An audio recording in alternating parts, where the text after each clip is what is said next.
आपकी स्क्रीन पर तेजस्वी यादव के बगल में जो आदमी दिखाई दे रहा है वो आरजेडी का राष्ट्रीय सचिव संतोष कुमार जायसवाल है, जिसको दिल्ली पुलिस ने नीट पेपर लीक के मामले में जो है गिरफ्तार किया है। बता दें आपको कि इस वक्त की बड़ी खबर आपको बता रहे हैं, जिसमें आरजेडी के राष्ट्रीय सचिव संतोष कुमार को दिल्ली पुलिस ने नीट पेपर लीक मामले में जो है गिरफ्तार कर लिया है। इसके साथ 4 लोगों को, अन्य लोगों की भी गिरफ्तारी की गई है। बता दें आपको कि नीट का पेपर जो 3 मई को जिसके एग्जाम किए गए थे, जिसके बाद से पूरे पेपर जो है लीक होने का मामला सामने आया था, जिसके बाद से एनटीए ने इस पूरे परीक्षा को रद्द करा दिया। बता दें आपको कि 22,70,000 करीब 23 लाख विद्यार्थियों ने परीक्षा दी थी, जिसके बाद से पेपर लीक का मामला सामने आया और परीक्षा को रद्द करा दिया गया। ऐसा माना जा रहा है, ऐसा कहा जा रहा है कि अब दोबारा से परीक्षा जो है कंडक्ट कराए जाएंगे। बता दें आपको कि इस पूरे मामले में आरजेडी के राष्ट्रीय सचिव संतोष कुमार का नाम सामने आया है।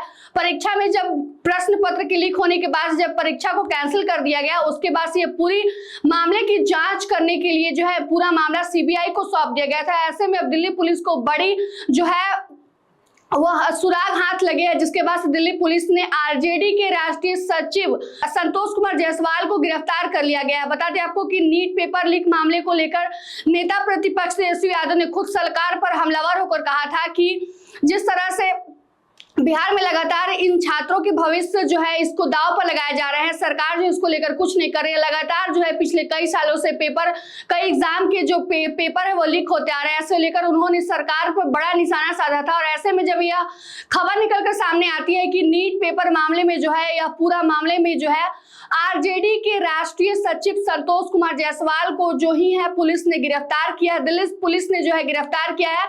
उन पर आरोप है कि उन्होंने गलत तरीके से पेपर को जो है लीक किया था। साथ ही साथ कई छात्राओं को बहला फुसलाकर उनको नीट पेपर के प्रश्न पत्र उपलब्ध कराए गए थे। साथ ही साथ एमबीबीएस में एडमिशन कराने को लेकर भी उनके पेरेंट्स से 20 से 30 लाख रुपए जो है उनसे ऐंठे गए थे और ऐसे में अब पुलिस ने इसका भंडाफोड़ कर लिया है और यह सारी खबर जो है सामने आ गई, जिसके बाद से पुलिस ने उनको गिरफ्तार कर लिया है। बता दें आपको कि दिल्ली पुलिस की तरफ से गिरफ्तार 4 आरोपियों में एक राजद के राष्ट्रीय सचिव संतोष कुमार जायसवाल भी हैं। पुलिस की तरफ से दावा किया जा रहा है कि जायसवाल पूरे नेक्सस के किंग पिन थे, यानी कि पूरे जो मास्टरमाइंड थे वो संतोष कुमार जायसवाल को ही बताया जा रहा है, जो आरजेडी के राष्ट्रीय सचिव है।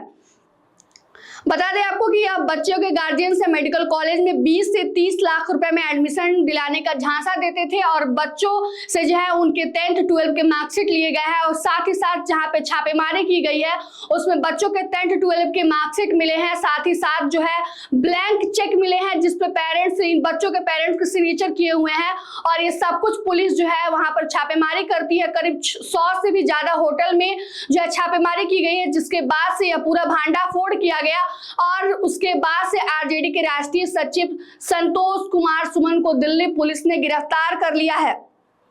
फर्जीवाड़े में पकड़े गए संतोष जायसवाल मोतिहारी के भोटसहन के रहने वाले हैं। ये दिल्ली में दवा का कारोबार करता था। संतोष जायसवाल रक्सौल विधानसभा से चुनाव लड़ने की तैयारी भी कर रहा था और ऐसे में बता दें आपको कि लगातार नेता प्रतिपक्ष तेजस्वी यादव इसको लेकर हमलावर हो रहे थे और ऐसे में अब उन्हीं की पार्टी से राष्ट्रीय सचिव संतोष कुमार जायसवाल का जो है नाम इसमें सामने आया है कि नीट पेपर लीक मामले में उनका बड़ा हाथ है और पूरे वो मास्टरमाइंड बताया गया है।